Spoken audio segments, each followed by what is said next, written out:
Today, join us as we discuss GenCon 2023.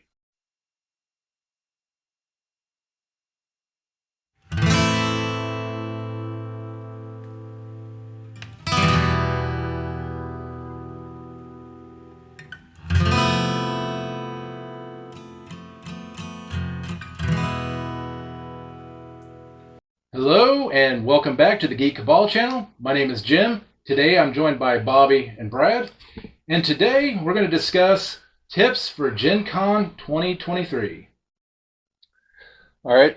Just before we get to the tips, I just want to say a couple things about Gen Con that we're hoping to be able to do. The main being that since we now have a Facebook group and we have a Twitter account, the Twitter account's at Real Geek Cabal and the Facebook's Geek Cabal, and they'll have links in the description. I would say we're angling to actually have photos and possibly short videos throughout the convention of things we find interesting. We're going to post them to our two social media channels. And we'll probably also do a montage like we did last year where we'll pile a bunch of that stuff together. If we can sort it out between now and then, we might do like a live thing at some point. But if we are going to do that, we will post some kind of announcement because we'll have to plan it out a little bit. Those are the main things. I just want to get that out here at the very beginning. So our tips, we're going to try to condense down because we had 3 videos from last year that collectively are an hour and a half, and hopefully this isn't going to be anywhere near that. But we're going to just go over a few tips here. They are going to be in categories of like, have you never been there before? Have you been there several times? And a bit of overlap in between. And I'm going to timestamp them in the editing, which hopefully you're seeing right now as you're watching this. And so if you want to skip to one of those sections. We're going to go experience first and back because those tips apply to basically everybody, whereas the beginner tips typically only apply to beginners. So, bigger audience first. So, the main veteran tip is branch out. Okay. Now, primarily I mean that gaming wise. Like if you go there for a game, unless it somehow takes up all 4 days, assuming you're there all 4 days, unless it somehow takes up all 4 days, try other things. Walk around the dealer's hall, stay there late at night one night. Play some Ultimate Werewolf there in the hallways, or whatever variation they have of it. I've gone to comedy skits before. There's a movie section, fan films, but also this year several like real movies that you've actually heard of. And then you say there was a concert Friday night? Yeah, we just got an email just like a couple days ago. There's apparently a concert. Now excuse me, it's not like in years past where it's been in one of the like where the Pacers play down there. Name totally escapes me at the moment. Cambridge Fieldhouse. Yeah. We have gone to a concert there in the Fieldhouse one year, but that was about 5 years ago. I have not personally heard of this band, but it seems like it is an actual band and not at all to put down. Is it Nerd G or whoever? He's more of an MC and just kind of a guy that we've just kind of barely heard of. These people do appear to be a band. And it's in the 500 Ballroom, which is, I believe, where they hold the costume contest. Do you remember the name of the band? Oh, no, I do not. But I'll put something down in the description on that one. But the overall point is there's a lot of other things that happen there. A lot of gaming adjacent things, a lot of other games. Things happen early in the morning on into late in the night. So, if you're just there for Magic the Gathering or Dungeons and Dragons, branch out. Check out the other things. You might find something you like. Definitely probably look at the things on offer. Find something that just sounds interesting. I think that's what I did the first time when I saw that there was an Oregon Trail card game. I was like, well, that sounded interesting. I'm gonna go do that. It was a little interesting, the fact that I don't think our person showed up till like 15 minutes of us already starting to play. Oh, yeah, that's no good. But it was still a fun, enjoyable experience and branched out a little bit to something I wasn't used to, so. Yeah. And beyond all that, I mostly go for the seminars. A lot of the seminars are, not a lot of them. Some of the seminars are sold out by now. Some of the meet and greets, like the Dungeon Dudes are going to be there with Jenny D and a couple other people. I think Ted from Nerd Immersion maybe. regardless, they're having a couple of meet and greets and panel discussions, and I meant to sign up for those and forgot about it. By the time I went to get the tickets, they were sold out, as well as lots of other just regular seminars are sold out as well. But anyways, if you are going there for the games, go look through the catalog of all the seminars. They're great. It's just like going to a lecture for college or something. You go in there, you sit in there for an hour, hour and a half, and they talk about whatever it is, whether it be content creation or how to produce a TTRPG live stream or how to create memorable characters or whatever the case may be. There seems to be a seminar for about everybody. So if you're going for the games and you're gamed up, but you got some spare time, look through the catalog on the GenCon website and find a seminar that might work out for you. And I signed up for like 3 or 4 seminars every day this year, and never spent a dime. I had $26 in credits from last year. What did we have credits for? Something got canceled. I don't remember what it was. Something. And I had some credits left over from last year, and I still have 26 credits. I didn't use 1 credit this year. I didn't spend $1 on seminars. And even if you do, they're $4, $10. You know what I mean? Depending on what it is. I know we spent $40 on one last year, but that was the Is it the Dragonlance one? yeah, Dragonlance with Weiss and Hickman. Yeah, but they gave us the book. The hardback book. The big, huge book. Which my dog ate the other day, by the way. Ripped the cover clean off of it and several pages strewn about. That is no good. Yeah. He didn't eat your book, though. So that's good. Yeah. Remind me to bring you that so he doesn't eat it. So, yeah, like Brad said, you got all the various lectures. There's one thing, I can't tell you ahead of, like, this far out to look for it, because it's probably not going to be listed yet, if it is going to be there at all. But the theater in the mall that is, like, up 2 blocks away in the Circle Center, like, over the last several years, probably 75% of the time, they run an older movie. It's usually, I believe, like Wednesday and Thursday night or Thursday and Friday night. It'll typically be something relevant to what's there at the convention. Like I believe they've run The Wrath of Khan. I know they ran Conan the Barbarian, Aliens. And each of the years they did this, it was either an anniversary for the movie or there was a game coming out. So it's hard to guess ahead of time if they will and what the movie will be.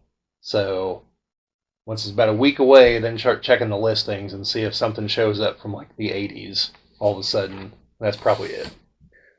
Another thing, in addition to the seminars, and I haven't signed up for any of these, but they have a lot of like crafty things too.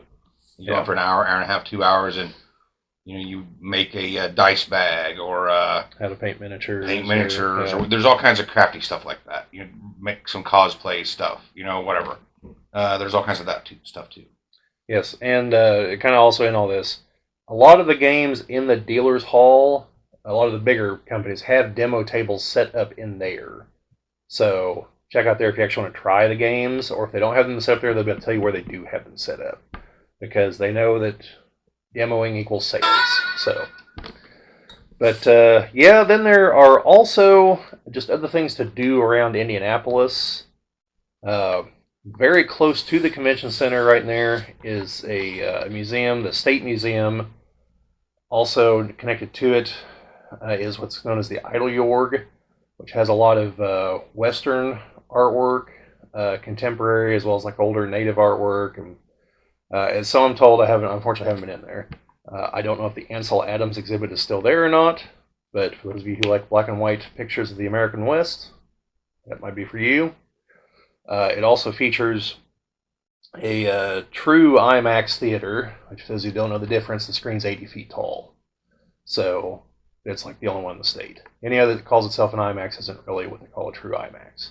There's not very many theaters like this. Posers and pretenders. Yeah.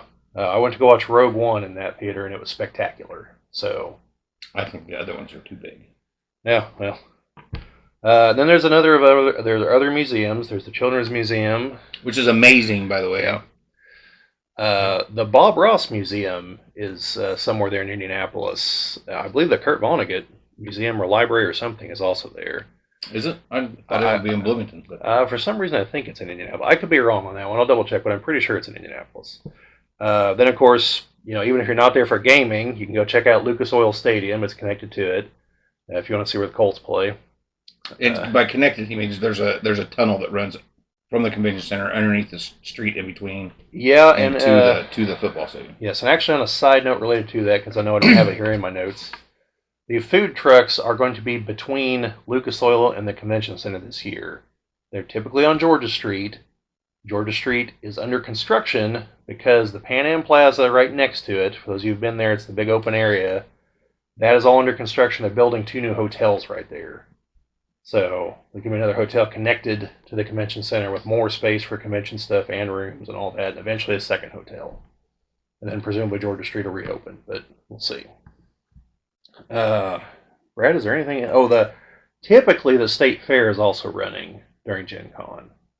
And I can see about that now.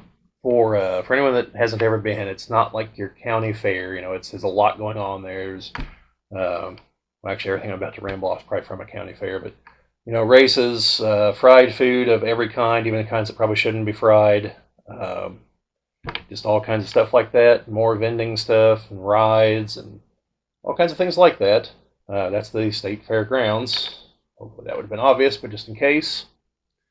Side note: best pork chop I've ever had in my life was there.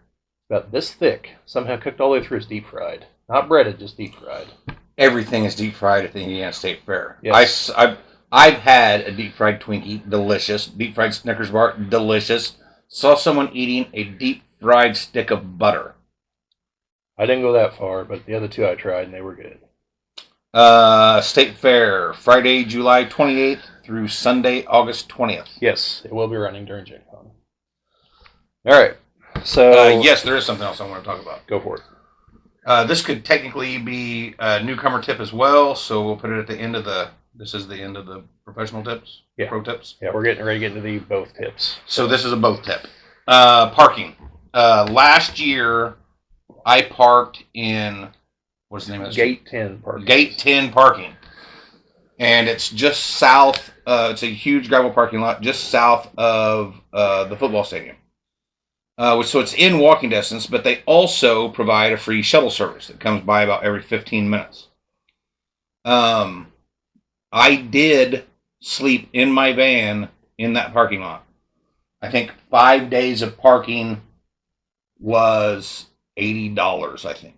That sounds right from the year we did it. And as opposed to driving every day and parking in a parking garage for what, $10 or $20? Oh no! The main parking garage at the mall is probably $30 a day by now. So if you're going to do that for 4 days, there's $120. You'd be better off doing the parking lot at Gate 10. Yeah, if you are going to drive back and forth, I shouldn't say this because I'm going to give away the spot, but the cheap place that we've found is in front of the Capitol, not the Capitol building, but like the Capitol Annex. I think it's an annex, yeah. Right there on the street. That comes out to $15 to $20 a day, depending, but it's all metered parking, so you can do it all on your phone.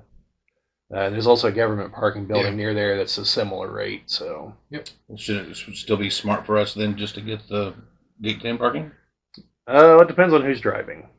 Why? We can just take the pass with us. I mean, well, I mean, I'll explain after the video. Okay.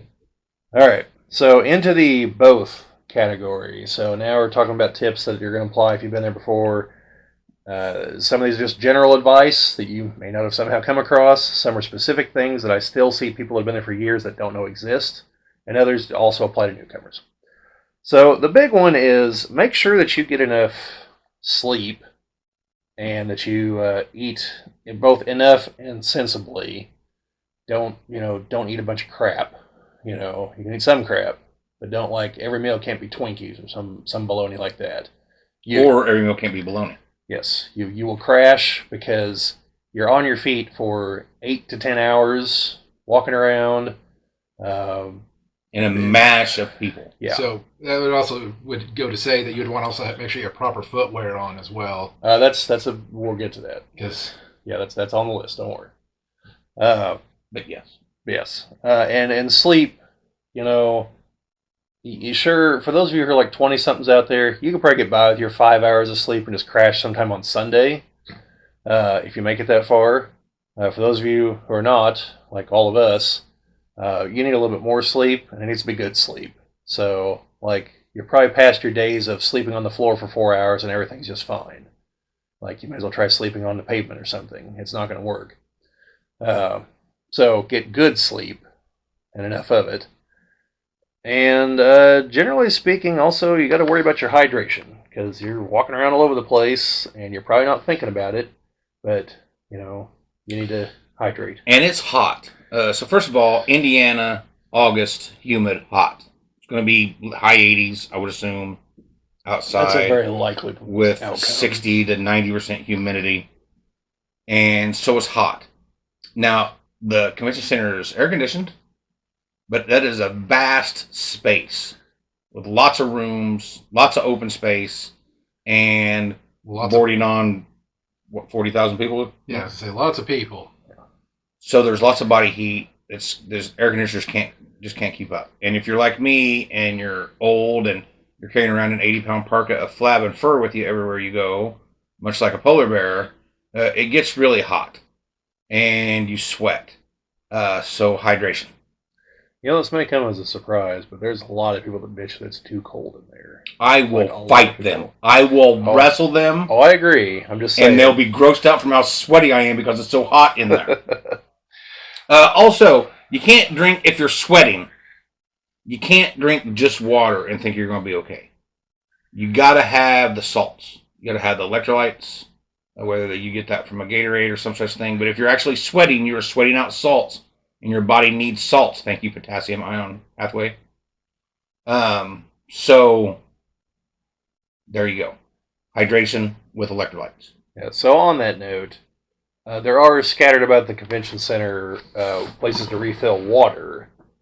But I would honestly recommend you bring it with you. Because otherwise you're going to be paying like something stupid like $6 a bottle from a vendor there.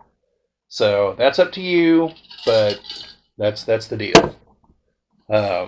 And by bring it with you, there are, like he said, water fill stations, but sometimes they're not working. I don't know if they're empty or they're plugged in and they're just not working, or there's a line that's 40 minutes long. Or you can always go to one of the vending outlets and buy your $6 bottles of water or your Cokes or whatever. But bring it. Bring it in your bag. Bobby's going to talk about that in a minute. Yeah. Whether it's a shoulder bag or a tote bag, or I bring a backpack, fill it full of water. And people with their roll-around luggage even. Oh, yes, the roll-around luggage. Don't bring that. You're a dick if you do. I would rather you have the roll-around luggage than I saw a woman last year with one of those, like, it's a kiddie wagon with, like, the wooden sides on it, like an old-timey pickup truck, just stacked full of a kid and games, and toting it through a crowd of 40,000 people. Not cool. I mean, I get you. I get the small children. I mean, I'm the one with the kids that have done that before, and I don't. Yeah, whatever. You sucked then, and they suck now. No, I never took one. Oh, well, then you did not suck. I think we did have a stroller, but I think we kept that pretty well contained to us. It wasn't us dragging it behind us; it was us pushing it in front of us.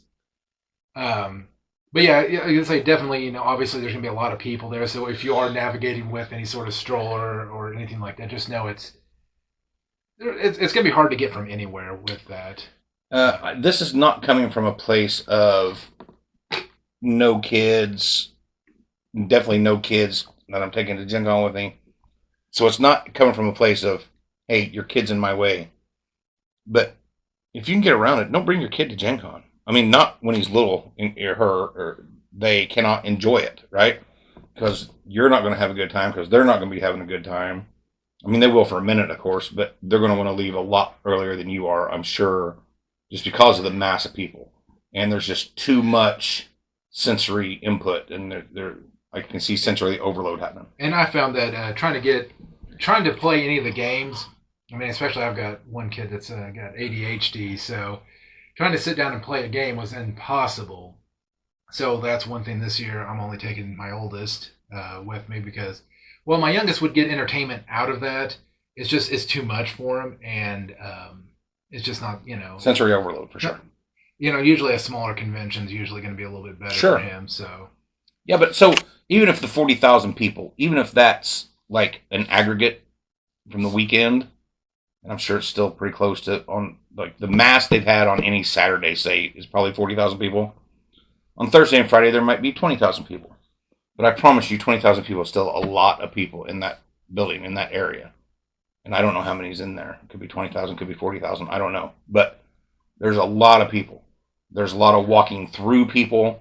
There's a lot of rubbing up on people as you're walking by them and walking through crowds, and a lot of standing in line waiting at vendors, at games, at all the things. So just, I'm not saying don't take your kids. I'm saying if they're if they're small, make sure that you know them better than I. Make sure that they would enjoy that atmosphere for an extended period of time. Yep, I would agree with that. And I promise that's not from a selfish place. From my, like, just keep your little kid out of my way. It's not from that. It's from... That's what you said to my kids. Well, your kids, I want out of my way. But seriously, from a what's best for them perspective and what's best for you in the scenario perspective, if you're not sure they can hang, don't waste your time and money. You're not going to enjoy it. Yeah, well, and speaking of the crashing, little kids running around all day are going to crash even sooner, so you're going to have just bodies dragging around at that point. That's the wagon's for. Yeah, there you go. And that's in Jim's case, where you're just going for the one day, right? Yep. And then you're turning around driving home. Oh, no, we're staying up there just outside of town. Well, that's better. But and you're obviously Owen is not in the demographic I was talking about. But let's say you are from somewhere down around us, and you do have a 2-hour drive home, and your kid just spent 10 hours walking around a mass of humanity and has had sensory overload and has been eating like he's at a fair all day. I can't imagine that ride home being pleasant for anyone. No. At least until they pass out. All right. So, on the topic of food, this is more of a beginner tip, but it's related, so I'm going to go ahead and throw it in here. Don't try to bring in massive amounts of food from the outside. Like, don't think you're going to get a cooler in there. They will see it because you're not supposed to bring outside food and drinks, and they will ask you to leave. And if you don't, they'll take down your name and revoke your badge and all kinds of other bad things. So, because I've seen people thinking, hey, I'm going to be here all day, I'll bring a cooler, and they point blank be like, no, you're going to take that outside, you're not bringing it back in. Now, it does only apply to the areas you need a badge, because technically they can't really do anything about it out in the hallways, because those are similar to city streets in Indianapolis because it's a public building. So just don't do that. But if it can fit in your shoulder bag, they don't know where you got it. I mean, obviously, like pull out something with a Burger King wrapper, they're going to know you didn't get it in there, but they're also not going to stop you over it. Right, and you got like some pistachios and beef jerky in your backpack. Yeah, you got snacks. That's no one's going to be that level of petty with you. Hopefully, if they are, walk outside and eat it or throw it away or whatever. And stare at them while you do it. Yes, definitely do that. And your vending options inside the building, if you're not bringing in a cooler full of leftover fried chicken from the night before, the vending options inside the building are just basically like if you were at a sporting event, right? There's slices of pizza, there's hot dogs, there's burgers, there's drinks, there's the things, but it's basically like sporting event stuff. Yes, and like a modern sporting event, they're stupidly overpriced. And then you could go outside to the food trucks, which are infinitely better in quality, but similarly overpriced. Yeah. Well, I think when your quality goes up, the prices should be a little bit higher. Sure. Yeah. Right. But when you start out from an above, right, it's expensive for food at GenCon, whether or not you get it at the vendors or outside. But that's just part of it. You figure that into your budget, and that is whatever. But then also, if you got to go outside, then you're out there standing in the sweaty heat, son. So bring a hat. Well, we're going to get to that. Oh. On the list. That's for you, Chad. Yeah, I was going to say, yeah. Chad says bring a hat. All right, so you don't have to get to that one now. On the topic, well, I do, because there's another part to it. So on the topic of GenCon staff, by the way, this is another tip for both people because even people that have been there before don't know this. There are GenCon staff and there are convention center staff. They're not the same groups of people. Convention center people, this is their 9 to 5 job. Okay, their job is mainly to maintain the convention center, not make sure you have a pleasant experience. Okay, if you have any kind of real problem, other than hey, this thing which is attached to the building is broken, that's a convention center people. If there's any kind of other problem, it's a Gen Con staff person problem. And assuming they don't change something that they've done for the last 20 years, they have black and red shirts that say Gen Con staff in very big letters on the back. So that's the people that if they're telling you to do something or else, they can actually do the or else. Virtually anyone else, not so much. Don't take that to the bank because they could always go and tell the Gen Con staff, like if they're a vendor or something, you're being a dick, which don't. Or if you're doing something destructive to their property. Yeah. But otherwise, the what he's saying is the facility staff, the ones that's there regardless if it's Gen Con or the NFL Combine, they're there. That's what they do every day. They go to work just like that, just like you and I go to our jobs every day. Yeah, they'll be the ones you'll see probably pushing down around the bins, clearing out the trash cans, Sure, that right. kind of stuff. So facilities maintenance. Yes, and they're also the same folks that work the food stands inside. I believe they're also the people at the ticket booths, unless I'm mistaken. There'll be a Gen Con person kind of overseeing, but the actual person you're going to deal with is probably just a convention center staff member. So they probably have no earthly idea what problem you're going to bring to them. You definitely want to go to customer service, not just the random ticket line. So just in general, that's who you're going to want to go to if there's an issue. Again, unless it's, hey, the bathroom looks like a biohazard zone, which it will at some point. Just fair warning. I mean, you can tell a Gen Con staff member, and maybe they will be able to get on the convention center staff people. I don't know exactly how that works, but you're probably going to have better luck with the convention staff people. Yeah, I was going to say that, and I don't know what it is that people can't seem to operate a toilet, but...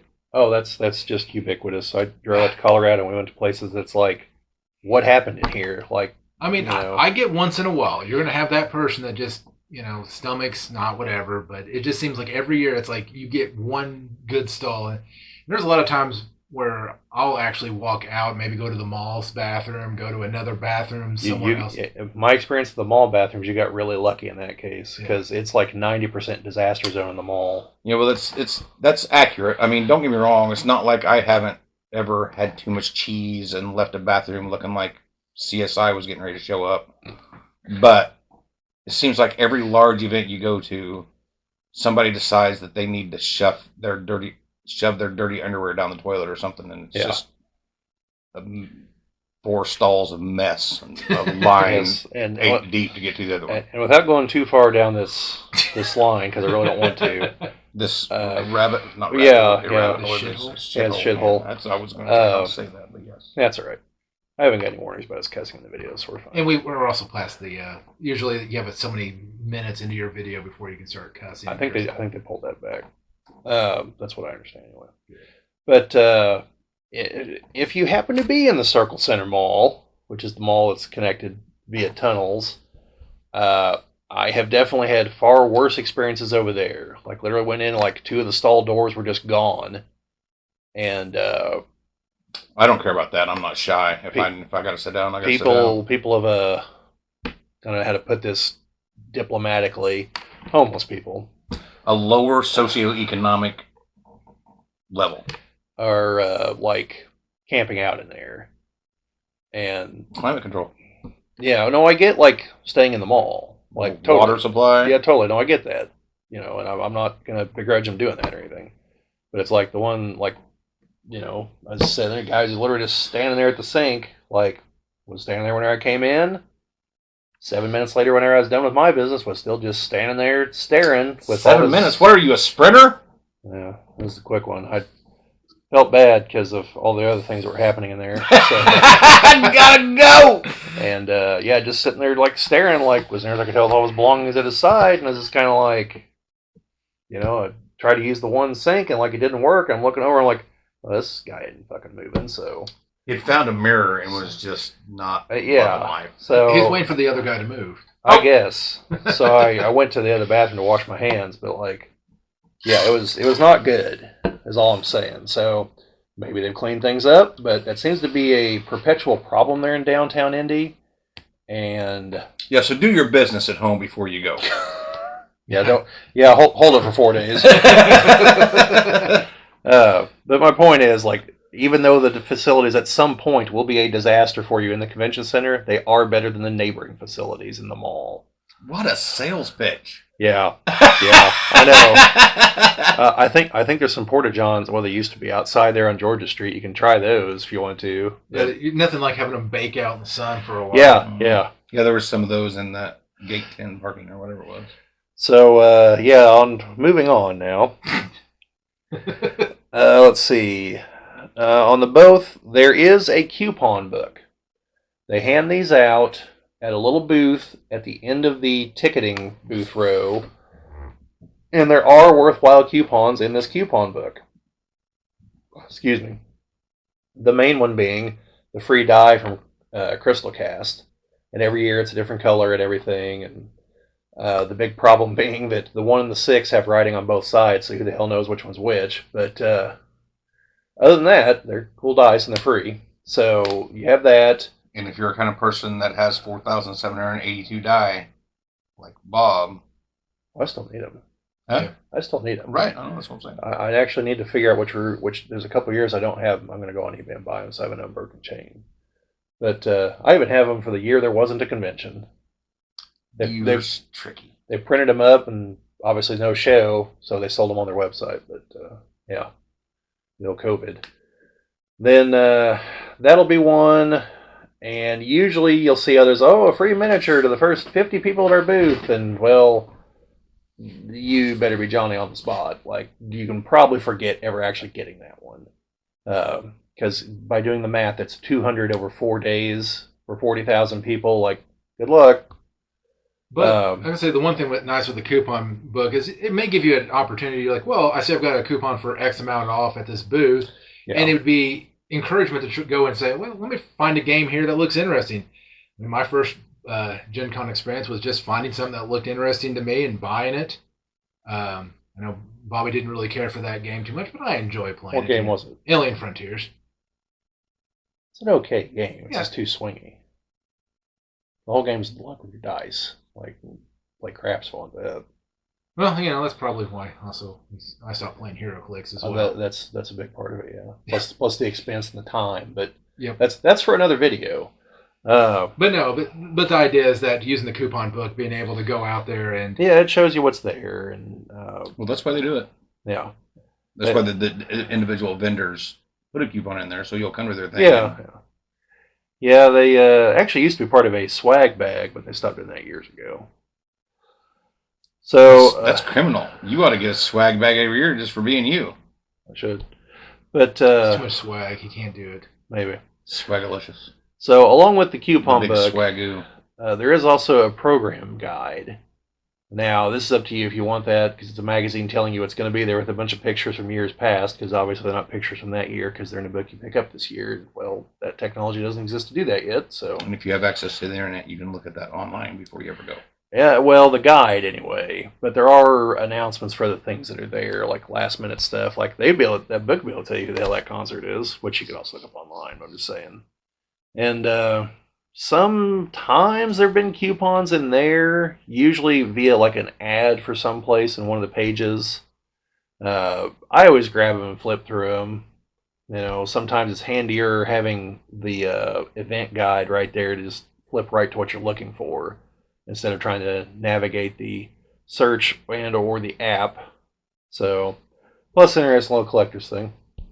One more thing to sit on the shelf. Let's see. You're running out of shelves, Bob. Oh, no. I'll just keep building shelves. No, that's why he just starts bringing it over here to store it at my house. Well, the D&D stuff is going to get more use over here than at my house now, isn't it? I know. So, anyway. Also, something to think about. if you're hoping to find a deal that isn't in the coupon book or the magazine or that they've advertised online, some vendors will work with you. I just personally wouldn't count on it. And now you would think 4-day convention, we brought a bunch of stuff. We don't really want to pay to ship it all back. That is seemingly not a concern for these folks. Because in years past, my friend Chris and I have made various attempts at trying to get people to come down, and not like anything unreasonable. We weren't like, oh, you want $100? Would you take $25? No. It was like, would you take $75 for a product that was 10 years old? HeroClix. Yeah. That obviously wasn't going to be seeing use in a tournament anytime soon. That we had seen them bring year after year after year. I'm pretty sure they still had them last year. And like same price year after year. And it's like, at some point, do you want to actually sell these and get some of your money back? Because otherwise you might as well just burn them, because you're not selling them. You're paying to move them back and forth. You're continually paying for these products. Let go of it, Bob. It's got a grip on your heart. I'm just let go saying, of it. No, but I'm just saying it's a stupid business practice. So expect that pretty well across the board. I've seen like maybe 3-4 booths over the years. There were smaller companies that were like, we don't want to take all this stuff back.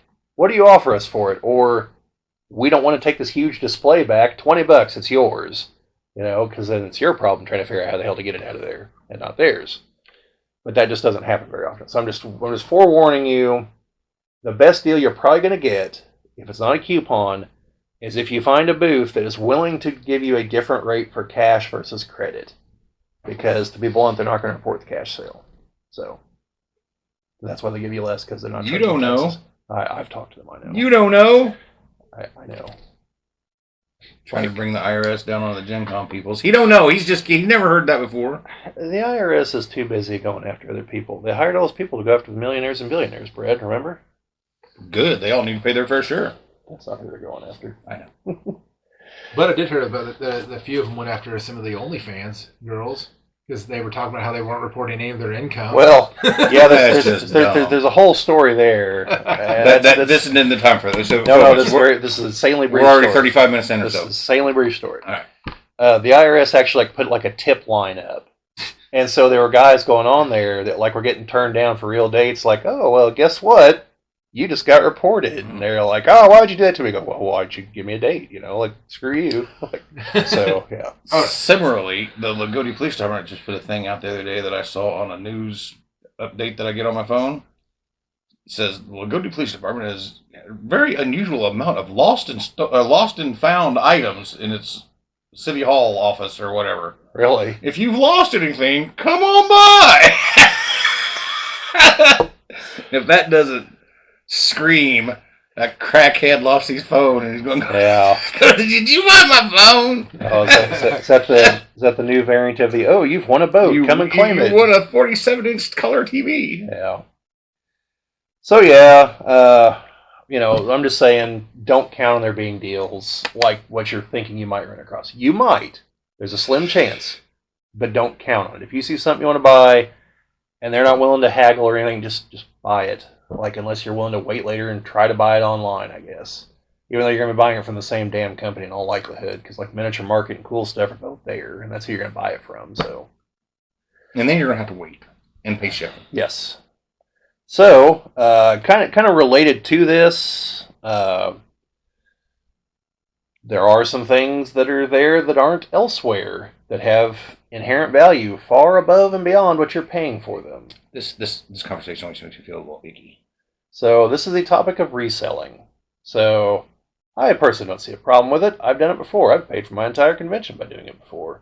That's only been like once, and that's because I won a prize in a game. But, it does happen. Just for showing up to the game, or were you good at it? I was good at it. Well, actually, I got the second pick of the prize, and the guy, for some reason in front of me, who even could look at the bottom of the box and tell the code what the figure was without opening it, was like, I'm going to take this one, and left me the other one. And he left me like an $80 figure, and his was like a $20 figure. And I was just like, okay, buddy, it's your call. You had first choice. You clearly knew what you were doing, so I don't feel bad about it. It's very unethical, Bob. You should have told him. So, yes, I have, from playing HeroClix and the random of figures I accumulate, I have paid for the convention once or twice doing that. And also just some other promo things I picked up, like the 50th anniversary. One booth was selling these dice. They're oversized dice, 50th anniversary dice. They were like $5 for a pair. And the next day, everyone realized that people were selling them online for like $100 for a pair. So I went and bought a pair and sold them. $100 right there. It's despicable. It's underhanded. It's devious. It's dirty. It's Actually, genius. I still have a couple of them. I think about selling them, but I'm probably going to keep them. 50th anniversary is a big deal. So, there's little things like that. Again, don't count on it, but, the opportunity could arise. Now, related to this, which is part of the real reason I want to talk about this, Board Game Geek has a listing of the new games that are coming out at GenCon, or what's expected to come out at GenCon. So check out their website. If I can, I'll get the link. If they have it up already, I'll put it in the description. And that's where you can see what's coming out, what the promos are, what the big things are going to be. Although usually the promos people don't know until the very last minute. So I hear this year the big thing is potentially going to be the Disney card game that's supposed to try to topple Magic the Gathering, but I don't know. Hey, their Disney characters might be the only profitable thing they make this year. You never know. So, yeah. Be on the lookout for that, I guess, if you're into card games. But otherwise, check that out. I like card games. I like euchre. Yeah. It's not the same thing. You're not. No. That I've actually seen IU and Purdue euchre decks at the comic book convention. Yeah. It's an Indiana company that makes card decks, and bought some for Angela. So as for the both topic, that's most of the stuff that covers both, I believe. And so now we're going to try to briefly go through the beginner stuff, because this should go pretty quick. Okay, so as Jim mentioned, you want to wear a good pair of shoes. So given when we're recording this, and more specific when it's going to be up, you should already be breaking them in if you just bought them.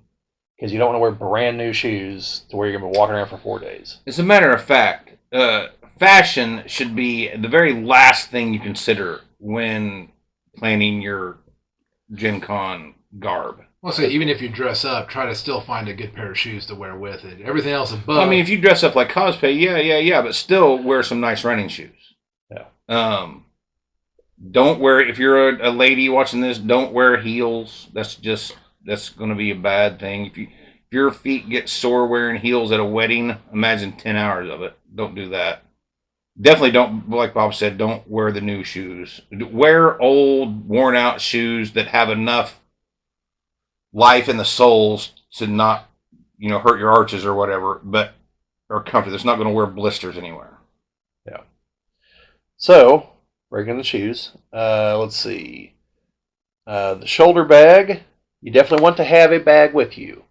Now, there's a couple of games that come with gigantic ass bags, mainly like Twilight Imperium, I think, and a couple others that Fantasy Flight makes. Literally comes with a box like this, then it'll come with a bag that can hold it. Can't hold much else, though. So you want your own bag. You want a comfortable shoulder bag. Kind of like a messenger bag, maybe a little bit bigger than that. Just depends on what order you're going to try to fit into it. Like, I've got a bag I could have a midget ride around in this thing. Like, it's like 4 feet tall. Like, it's pretty spectacular. But your midget or the bag? No, bag.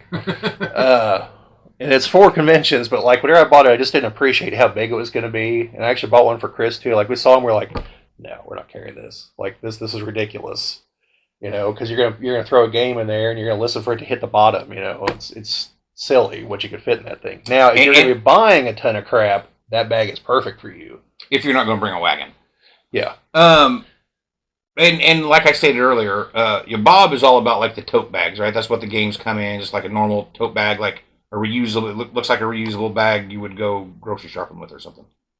And there's the shoulder bags, like he just mentioned, like the messenger bag, like a cross-body bag, laptop bag or whatever, dandy. I enjoy the back. I have one of those that is my like daily carry thing. But for things like this, I want a backpack. I want to be able to put it on, leave it there, not even notice it's there. It's got all my water, snacks, whatever, anything that I bought in it, and it's there. It's secure. It's on your back. And the crossbody bag's similar. That's secured, and you don't really have to worry about it. But But definitely, if you're going to have a heavy load, you definitely want the double straps. For sure. One strap, you're going to end up bruising your shoulder and all of that. So you're switching from side to side on the other side of your neck all day long. It's just going to be uncomfortable. Or I can make my child hold it instead. Well, if the whole point of making children is to help with chores, right? I mean, that's all I did. Yeah. I mean, for some of the chores, you got to wait till they're teenagers. But So the overarching point there is plan accordingly. The one caveat to that I would say is whenever I park at the mall parking, because it's within like a block, that means I have some place to drop off my crap periodically into the car. So I don't have to carry everything all day. So likewise, if you have an adjacent hotel room or something, plan on making trips back if you're going to be buying a whole bunch of stuff, or if you're carrying a bunch of stuff, to the point where like, okay, I'm done with this. I don't need it for the rest of the day. Take it back to the room. Take you 20 minutes, and come back. Or really plan ahead. And if you want to go to GenCon in 2040, have a kid now. You can carry your stuff. So, all right, we got the bag. Tickets. Now, if you haven't been before, hopefully you really planned ahead and watched our older videos. But in case you didn't, you should have had your tickets shipped to you. But we're well past that window of opportunity now. We are, because I didn't do that, and I just looked the other day, and it told me that I was beyond that threshold of opportunity. Yeah, there's one I've still got to get that I'm probably going to pick up too, if it's a physical ticket. So that's the first thing. Make sure it's a physical ticket or it's on your badge barcode. You need to know which is which. E-ticket. E-ticket. A lot of it's gone to e-ticketing. So if you do still need to pick up a physical ticket and you have to actually pick it up at this point, you're going to want to go, it's not the will call line. No, it is the will call line. It is will call. So it's near one of the entrances. There'll be signs everywhere telling you where it is. Look for a giant line. If at all possible, if you're going to be there for all 4 days, go Wednesday sometime during the day or Wednesday evening. They're open super late. Do not wait till Thursday morning unless you're going there like at 8 in the morning. Because I have seen a line that could probably stretch out to 4:65 if they would have straightened it out for people trying to get their badges, because all of that goes through the will call line. All right, so just don't do it. It's a terrible idea. Okay, so in the future, just have it all shipped to you if you can at all help it. But since you probably haven't done that if you're watching this video for beginner tips, get there either Wednesday night, super early Thursday morning, or if you're not going to be there until, like if you're showing up Thursday night, go Thursday night. Don't wait till Friday morning, because as the day drags on, there's fewer people in the line. But if you're going in the morning, you gotta get that window just right. And hold on to your tickets. Like, I know this sounds like kind of advice, but don't drop them. You spent money on them. And we used to get badge holders, because the badges were as a piece of cardboard, and you get a little plastic thing. Well, you just shove the tickets back behind it. We don't get those anymore. Now the badge is a piece of hard plastic, and you have a lanyard. So unless you buy a badge holder, you can't count on that, unless it's an e-ticket, in which case it's on there already because of the barcode. So don't just put them randomly in a pocket. Make sure you put them in your wallet or something. Something you know where it's going to be. Or put them in your bag. Yes, in an envelope or something. Compartment in your bag, your fanny pack if you're as bold as to wear one. Whatever. Bold, whatever. I think anything would look good. I don't care. All right, so we mentioned earlier in the both section, make sure you eat, drink properly, get enough sleep. Just overall, try to healthy practices what you're going for. There is such a thing as con crud if you've never heard of it, because you're around 40,000 people from all over the world who have had all kinds of assorted viral experiences, and they're wanting to share them with you. So just keep that in mind. Ask the Central American natives how that went when the Spaniards showed up. Yes, and technically we just got done with the pandemic, so I don't know they're done with it. My aunt and cousin in Anchorage got it last week. Test positive. The government said we're done. Well, the government lies to us every single day. Why not? I'm just saying, we could say that the lie is another lie entirely, but I don't want to get this video canceled, so. So it's still out there. But that being said, this year at the GenCon, you do not have to have proof of vaccination and a mask. Yeah. You are free to wear a mask. Well, sure. Just to be clear, and anyone that's harassing you over it, or what I said earlier about GenCon employees, Go talk to them. Don't do that. Come find me. I'm tired of these people. If they want to be mad at you because you're wearing a mask, I will wrestle them. All right, if you can find Brad and 40,000 people, go for it. But I'm the big fat bald guy. And if you do find us, I mean, definitely come up and let us know that you found us. So yeah, if you're one of the 255 people who are subscribed to this channel, or 257 as of this recording. Look out, that's like 2 in a day. Yeah. Or one of the 20 to 3,000 people that's going to watch this video, and you do happen to see it's a pretty broad swath. And to be fair, it's not going to be 3,000 because this isn't about BattleTech. Correct. BattleTech is the ones that really perform for us. Well, just put a hashtag BattleTech because you'll be buying BattleTech. I will. Well, we've talked about BattleTech, so it's going to get a hashtag. That's the way this works. Yeah, but that doesn't mean... Yeah, anyways, the 20 to 3,000 people that's going to watch this video, and you do see us at GenCon, or there has been someone already reached out that's going to be at GenCon, yes? Yeah, someone asked about actually doing a meetup. If we're going to do anything like that, keep an eye on the Facebook and the Twitter. And the tweets. Yep. Yeah, we're not opposed to that, and even if it's just the one guy or person, As long as it's not like meet me in this dark alley. Yeah, no, that's not going to happen. No, I don't. I'm even down for that. I'm all about excitement. I'm old. I've lived a great life. If I die skydiving and my parachute doesn't open, or meeting some shady character in a dark alley, so be it. Well, if we're going to go with that, we're going to live stream it. But 100%. There you go. So, let's see. Shoulder bag, Concred. We've kind of talked about the Indiana weather. As mentioned, expect it to be hot. Now, maybe we all get lucky and it's like 79 and breezy and not humid, but don't count on that. Count on it being somewhere between 89 and 99. Actually, last year was very temperate as far as Indiana August goes. I mean, I think it was in the high 70s. Yeah, it does happen. It's just... But still, my point is, even in the high 70s, I was a sweaty, sticky, ooey mess. There is still the massive humidity. It's a swamp here. So, if you take into account that this year's probably going to be at least the mid-80s and maybe higher, then, act accordingly. So, along with that, as has been previously mentioned, bring a hat. For you follically challenged people.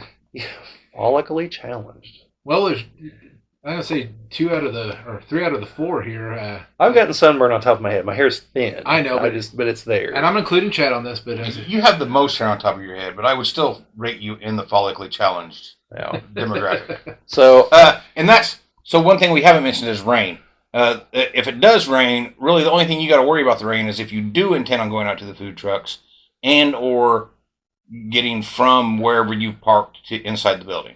You can stay inside the building the whole time and never experience a drop of rain in that time. Yes, you can actually get to several places in Indianapolis without ever going outside.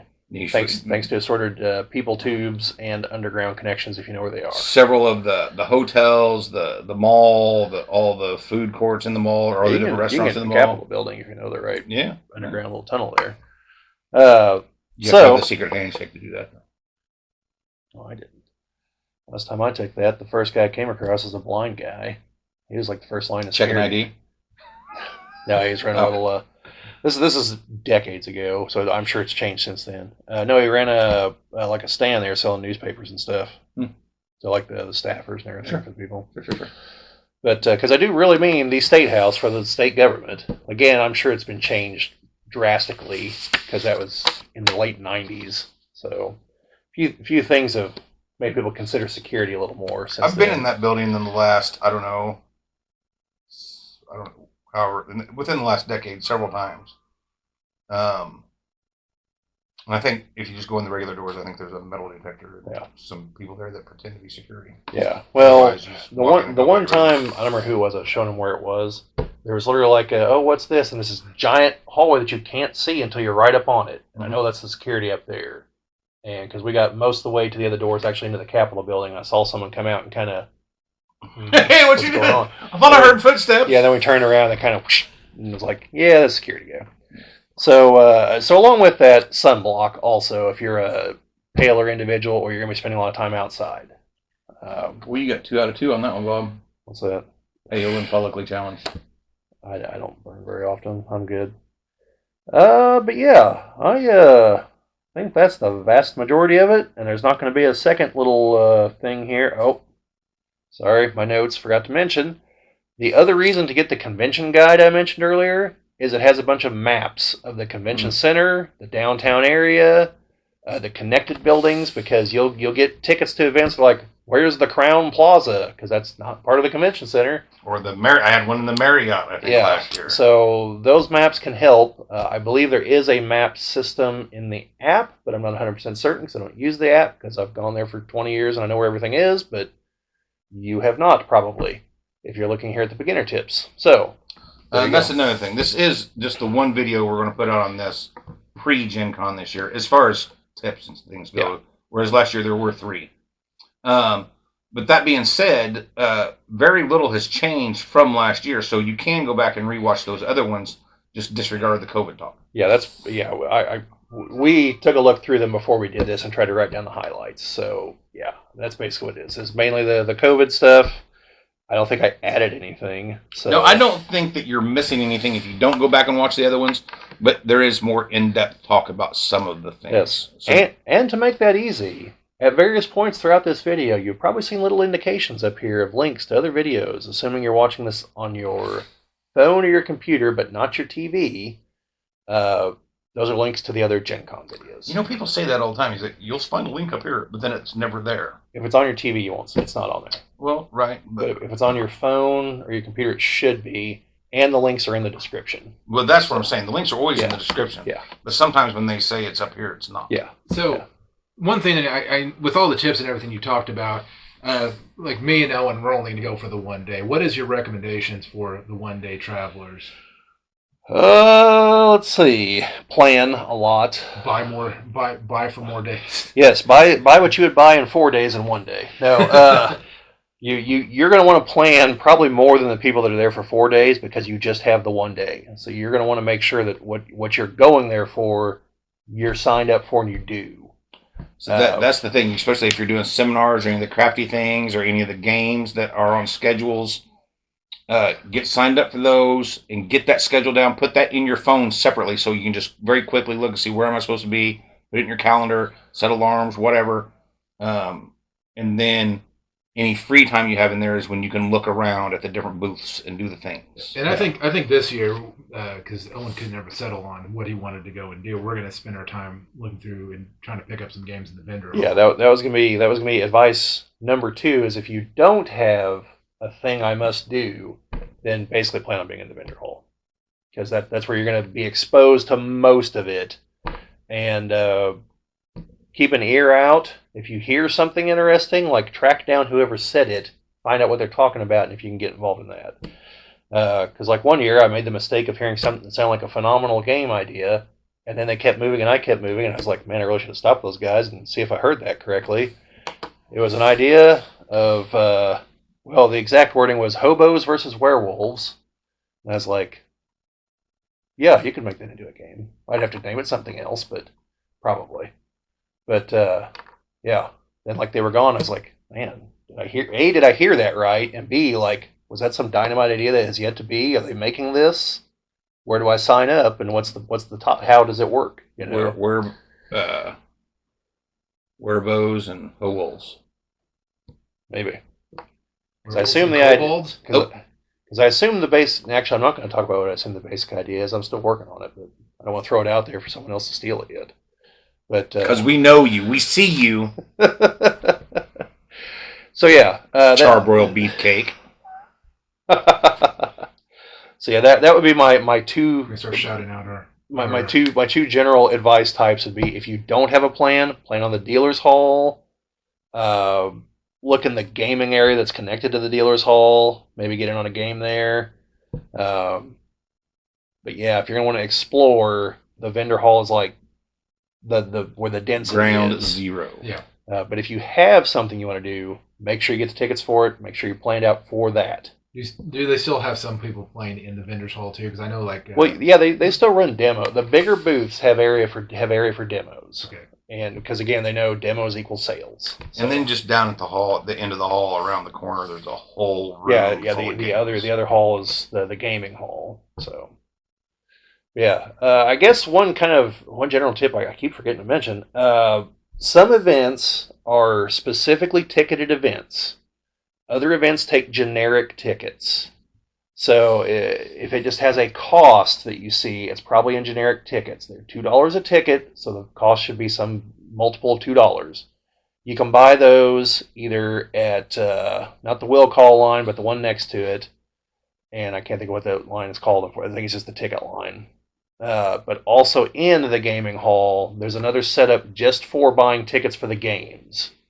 It should have some signage, but just ask if you don't see it, because it'll be either in the very middle or it'll be at one of the ends, probably the opposite end of the door, because that's what they want you to do is walk through everything.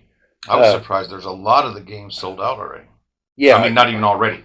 Now we're only a couple weeks out, so you would expect them to be.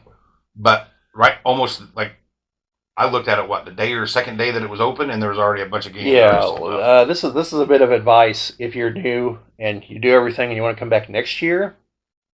The moment the tickets go up for sale, not your tickets to get in, but the game tickets, and I'll just 1 second, I'll get to the difference in there. Buy them. Now, you will need to have bought your pass to get the game tickets, but the game tickets don't go on sale until like May or June. Okay? And I think it's May this year. So you have from sometime in January to like the second week of May to buy your badge. If you're not going to try to get in on the housing portal.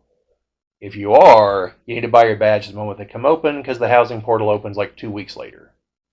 So otherwise, I personally tend to wait, because I don't see the point in giving GenCon an interest-free loan for 4 months. And I could use the money for other things until then, so I don't see any point in ordering before May, but there are reasons to do so other than what I just mentioned, like if you're not so great at keeping money separate, just buy it and get it done and over with. There is a 0% chance they will sell out before May. They've only sold out 2 years, and that didn't happen until late July. But there is an argument to be made for buying your tickets, whether they be paper tickets or e-tickets, for your seminars and games. Oh yes, and such. yes. Those by the moment there were several things that I wanted to get in on.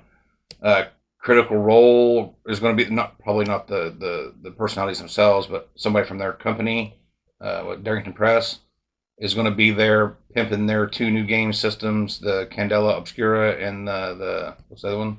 I don't remember the name off the top of my head. I can't remember. I can't believe it. Well, I can't believe it because COVID brain.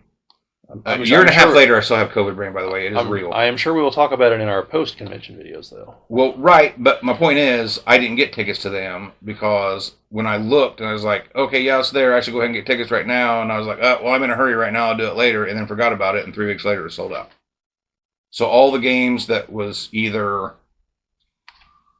Critical Role based, or I really wanted to do a lot of the Dungeon Crawl Classics. I wanted to do what Bob and I, or did I? Regardless, we now have the Weird West version of the Dungeon Crawl Classics, and I really wanted to get on one of those to have somebody that knows how to do it, to run it, so I could play it once. And then there was a couple other ones that I wanted to do, and I missed out on all of that. They're all total side note. Uh-huh. If we have time, I propose that we go over there and watch for a bit. Sure. Just to get right. Not even if I can't play. Yeah, not the same as playing, but you can see how it. Yeah. Right.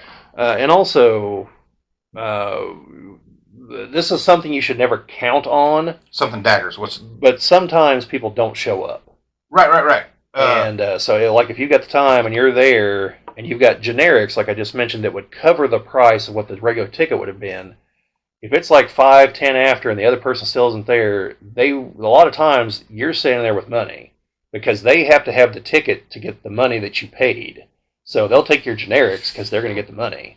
And that's on your games and your seminars too. Yeah. I saw a couple people get in late to seminars last year doing that, which would be, if, like I said, there was the Dungeon Dudes and the Jenny D and the Ted and somebody else. Yeah. D&D Shorts from England. Yeah. They're all going to be there doing meet and greets and panels and such. And I missed out on those too because I was a dumb stupid head. And procrastinated it too far out. But I will, given the time and opportunity, just be hanging out outside of one of their deals with $26 of generic tickets that I have from the credit I have from last year still. Yeah. So, and 2 notes on that. If it's a free seminar, they ticket them because they want to know how many people are there. But all of them in their descriptions say that preference is given to people who have tickets. You get there and it's 5 minutes in, there's still 10 seats and no one's showing up with their tickets. They're going to let you in. And that also applies to the costume contest, though don't expect there to be any seats for that. Maybe, but I wouldn't count on it. Also, to Brad's point about the generic tickets, say you do that and it falls through and it's like 3 hours left in the con, I think you can still do this. Go redeem them for system credit because you haven't spent them yet. Just put them back in the system. And it's still there because I had $26 left over from last year. That's only for generic tickets. If it's a specific event ticket, you have to do it before the event starts to get system credit for it. They won't let me go get my money back after I watched the seminar? No. Rude. So if you know you're not going to make it, right now you can probably still actually cancel your ticket. But if you get there and for some reason you're not going to make it, go and get, if it costs you anything, go and get your money back. Well, credit for your money anyway. Yeah, they won't give you money back, but they will give you credit for next year. Yeah. Or this year for that matter. Yeah. So anyway, I think that covers about everything that we can think of at the moment. Yep. And we did it only took us an hour too. Well, it's better than the hour and a half for the other 3 videos. Sure. So we're making progress. Right, 10-4. There you go. Well, you took it down from 3 videos to 1 video, so I mean, good there. So you guys said you're good? Yeah, I think that's going to cover everything. So just to circle back to what we said at the very beginning, keep an eye out for the Twitter and Facebook. And if we can figure it out, we might be doing the live streaming on YouTube. To be determined. That will be announced on one of those other 2, or if I can figure out how to do the YouTube announcements, I'll announce it there too. Do we have anything set up like we did last year with Dwarven Forge? No, I haven't talked to them, so I might still do that though. I was actually going to look. There's a couple other companies I was going to look at. I sent an email to the Darrington Press folks like 2 months ago and never got any response at all. Now that wasn't a can we do an interview? That was a hey, are you guys going to be running demos at your booth? Because clearly you've sold out. But can I see it in play at your booth? But nothing. So I don't know. Maybe they will. Maybe they won't. That's not good business practice. But anyway, I'm sure they got a lot of emails, probably from Garibay. But your infatuation with him is outstanding. No, I've stopped watching. He's an idiot. Oh. He's talking political crap now. He knows even less about that than he does movies. So or Dungeons and Dragons. So anyway, keep an eye out there, and we'll try to do live updates with some pictures, probably short videos. I'll have to see how short a video we can put onto those because I don't actually know the limit at the moment. So don't expect like some 10-minute dissertation on anything. It's probably like, here's a quick look at the booth. Hope you caught everything, But it's going to be a little bit above that. Well, the point is, it's going to be short. Yeah, that we wouldn't even need to do live. Yeah, no, we would do that, then post it. Yeah. No, if we do anything live, it'll be longer than that. It'll be one of us talking or sitting with someone or something, That we intend to do in 15 minutes and takes an hour and 15. Yep. Yeah, so something we can do without a bunch of editing is the hope. And hopefully someone doesn't have a record playing in the background somewhere in the convention center that has real music that'll get us a copyright strike. As for those of you that don't know, you ever want to screw with someone doing a live event to make sure they can't put it on YouTube, that's what you do. Start blaring your phone with real music. It's a little pro tip. So, anyway. If you want to be a dick. Well, yeah, that's that's the point. I mean, yeah. That was a perfect beat. Yeah, that's... So anyway, just accept that that's, that you are being a dick. Yeah, so that's pretty much it. Just keep an eye out there. Let's see, what is today's date? 17th? 18th? 18th? 19th. Is the 19th? It's the 19th. It is the 19th. Sorry, I've for my job, I've been having to deal with all kinds of the dates the last couple of days. It's the 19th. You're dealing with all the dates anyway. Yeah. He works in the dried fruit section. Dates. Get it? Dates. So anyway. So today's the 19th. If I can, I'm going to get this video up by the 21st. So that'll be a Friday. that'll give us a couple weeks before GenCon. So anyway, Yeah, it'll probably take that long to process it. Oh, probably will. But yes, for those of you who haven't noticed by any chance, the quality of the videos have increased because we're using Jim's equipment over here, and it takes the editor a lot longer to process these videos. The editor Thanks, Jim. The editor was processing it at something like for every 1 second in real time, 3 or 4 seconds in the video was passing by, and basically those numbers have inverted. So now for like every 1 second of video, it's taking 4 seconds in real time. Or for an hour video, that takes 4 hours. Yes, that's the point. So which is a big incentive for us to cut the time of these videos. yeah. But in the meantime, you get to see these in 4K. So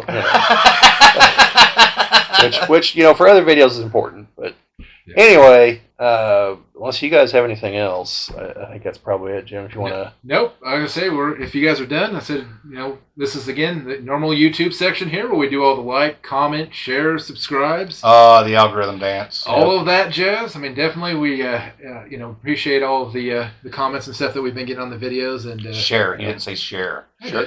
Oh, I did say share. Oh, my bad. That's all right. I'm sharing here right now. Sharing my feelings.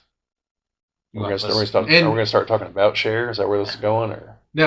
We're going to hug it out here. We're going to turn back time. Yes, but and as I said, this first video, me and Brad got to be in. So Indeed, glad to be a part of it.